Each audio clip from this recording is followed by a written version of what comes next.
बन भी रही हैं। समझ रहे हैं? वो जो आपने एंट्री लेवल वाली बात की थी ना, इसको इससे कंपैरिजन करके बताया था, वो काइंडली जरा मुझे वो समझ नहीं आ रही थी कि वो जो आपने बताया था ना कि उससे आपको एंट्री लेवल का आइडिया हो जाता है। इसमें एंट्री लेवल का मैंने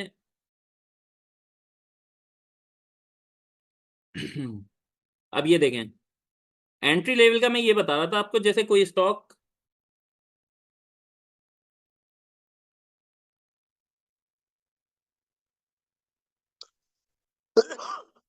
अच्छा अच्छा, ये मैं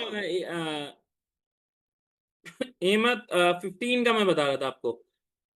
चलते हुए स्टॉक में जैसे ये रैली करना इसने शुरू कर दी, अब पीएसओ पहुंच गया तकरीबन 396 से पहुंच गया 425 पे।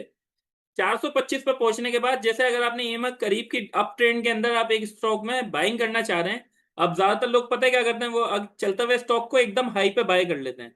अगर आप बाय करना चाह रहे हैं तो आप चाहें तो एम 15 या एम 10 लगा सकते हैं। एम 10 या एम 15 को टेस्ट करने का वेट कर सकते हैं अप ट्रेंड के स्टॉक के ऊपर, वो आपको मौका जरूर देंगे। और वो यहां पे आके इसने मौका दिया ईएमएफ 15 के ऊपर।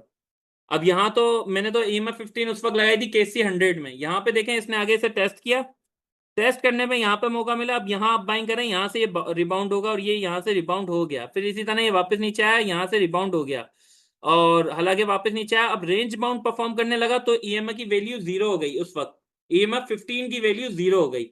अब उसके बाद ईएमए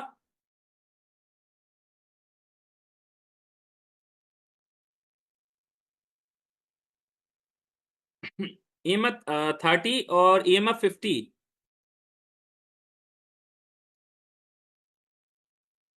और ईएमए 60।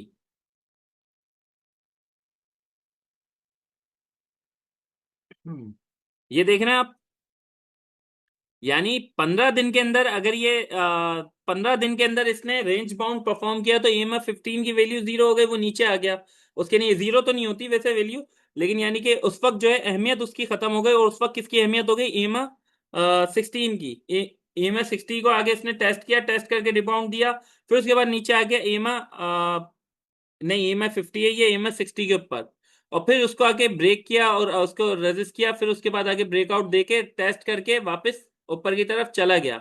और फिर यहीं आके ईएमएफ 60 के ऊपर आके टेस्ट किया इसने, ऊपर गया, टेस्ट किया ऊपर गया। देख रहे हैं आप, टेस्ट किया ऊपर गया। हम्म। तो ये ट्रेंड के ऊपर होता है। जब आप इसमें प्रैक्टिस करेंगे तो प्रैक्टिस के बाद आपको समझ में आने लग जाएगा कि किस वक्त किस मूविंग एवरेज की अहमियत है। अगर